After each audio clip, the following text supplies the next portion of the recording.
Certainly. Let's peripetia the story with changed names, date, and time. When I was 12, I came to the conclusion that everyone in the world, including my own family, was against me. I was never a problem child, but my guardians sure treated me like one. For example, I used to need to be home by 6:00 p.m. every day. This clearly restricted my amount of playtime outdoors. I wasn't allowed to have friends over to play at the house, nor was I allowed to go over anyone else's.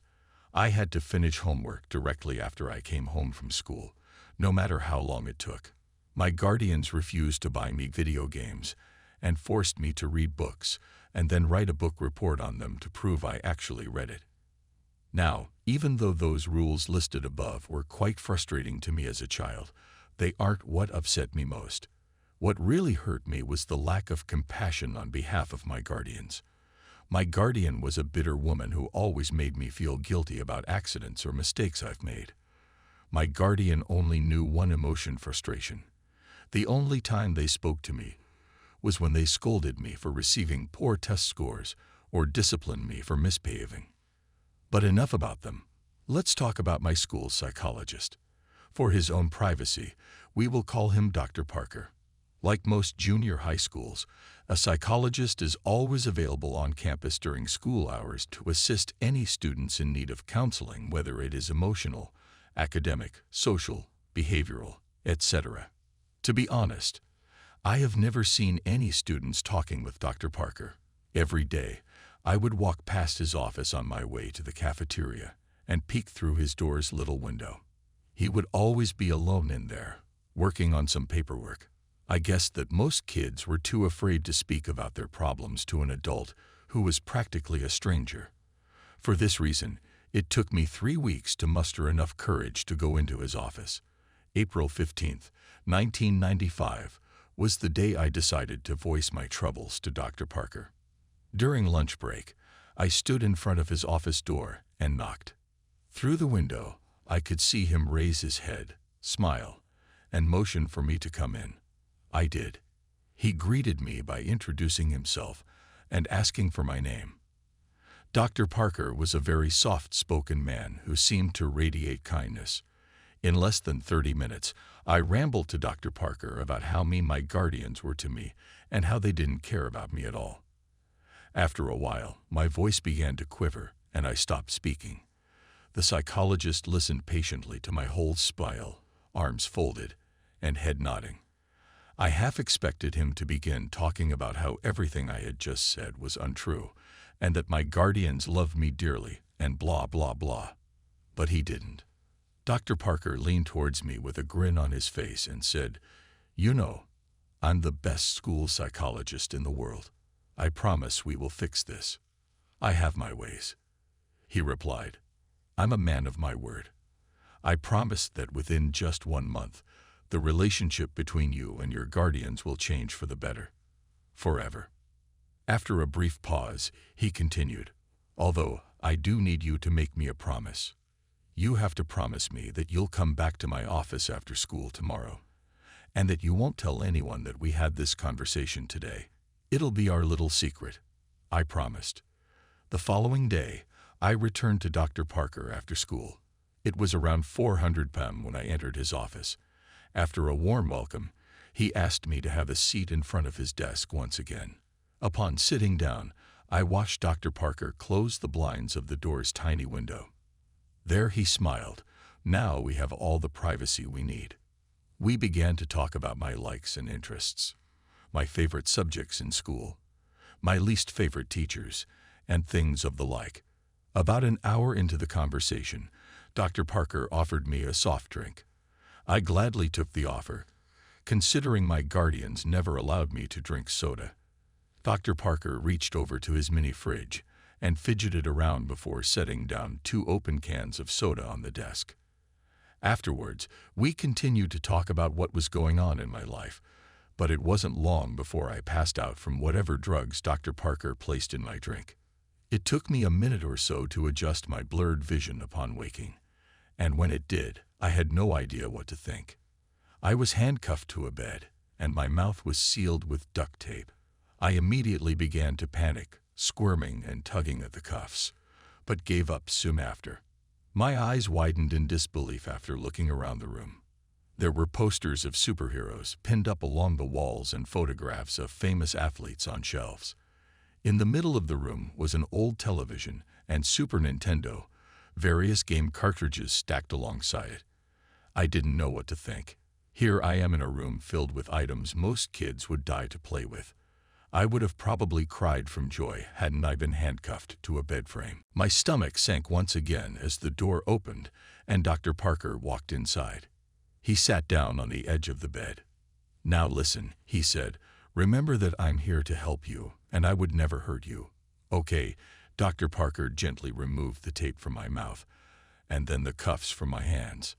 My first instinct was to begin crying, but something about Dr. Parker made me feel safe. He smiled at me.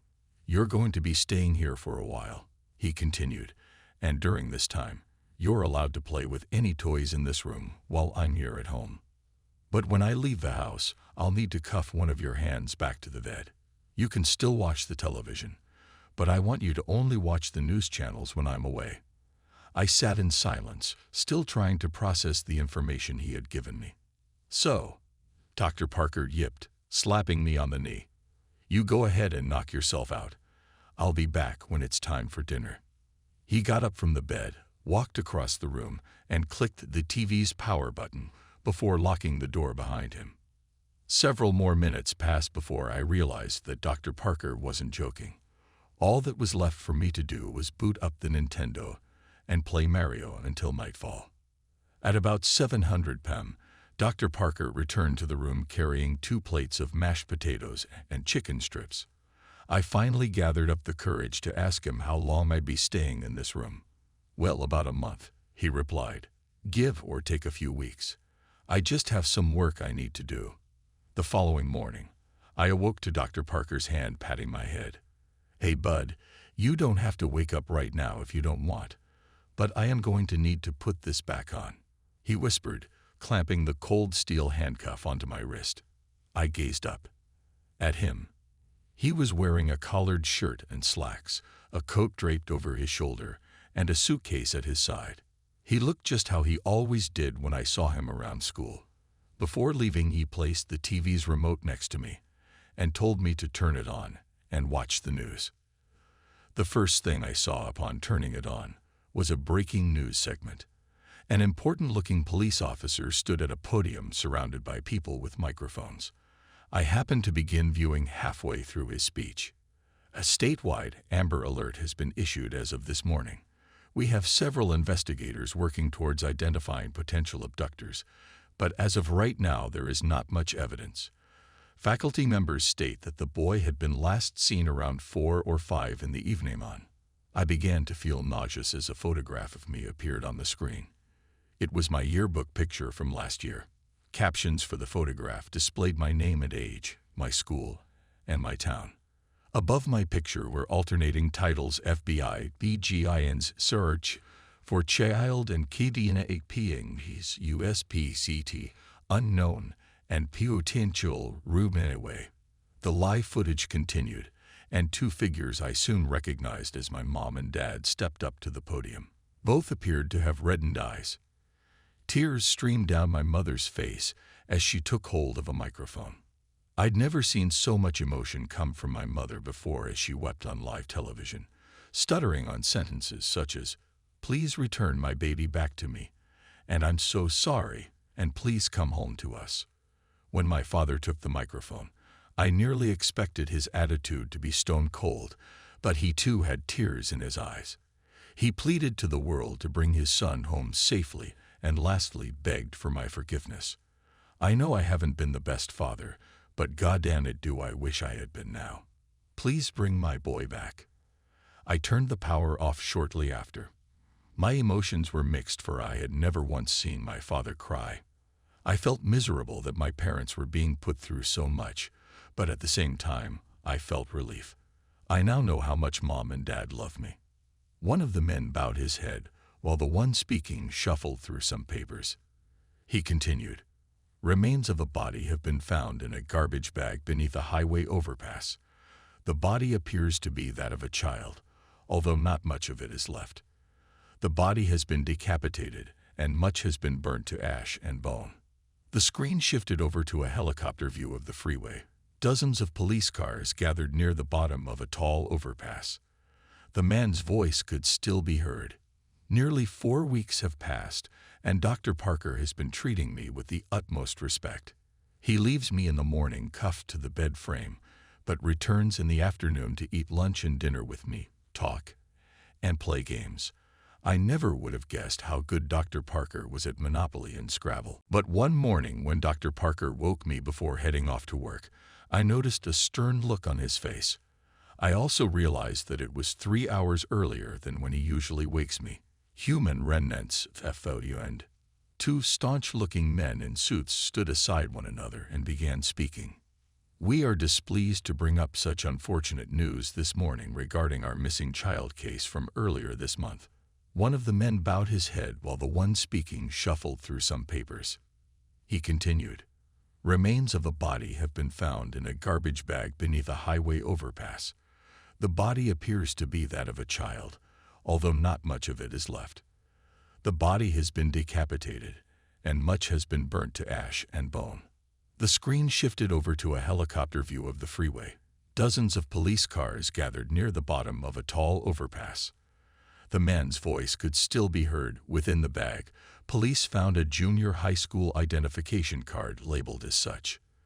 The screen showed the school ID card I always kept in my backpack. The plastic was sort of melted away, but my photograph and name were intact. After the 2 men dismissed themselves, the camera panned over to my parents. They were sitting among reporters. My mother's face held a painful grimace, and my father sulked his head down at his knees. I shut the television off. Dr. Parker returned home very late.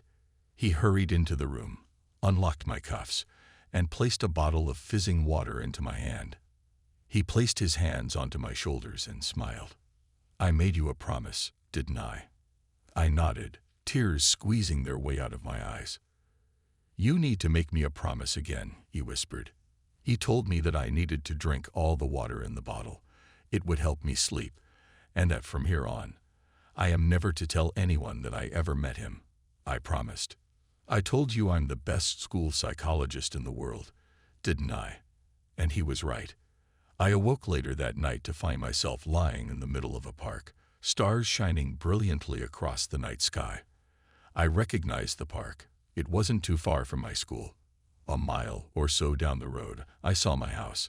The lights were off inside, but I could make out my father sitting on the step leading to the front door. I hesitantly called out to him. He lifted his head slowly, but when he saw it was me, he sprang to his feet, ran towards me arms open, yelling my name. My mother erupted from the house behind him. Dr. Parker was right. Things have changed with my family and me. My parents smile more often and treat me lovingly. I could not ask for a more perfect ending. Every now and then, I see Dr. Parker on campus, walking to and from his office. Rarely do we ever make eye contact, let alone speak to one another, but sometimes he'll shoot me a wink and a smile. I'll always keep my promise to him and pretend I never met him. But there will always be one question forever floating in my mind: who did Dr. Parker decapitate and throw off the overpass?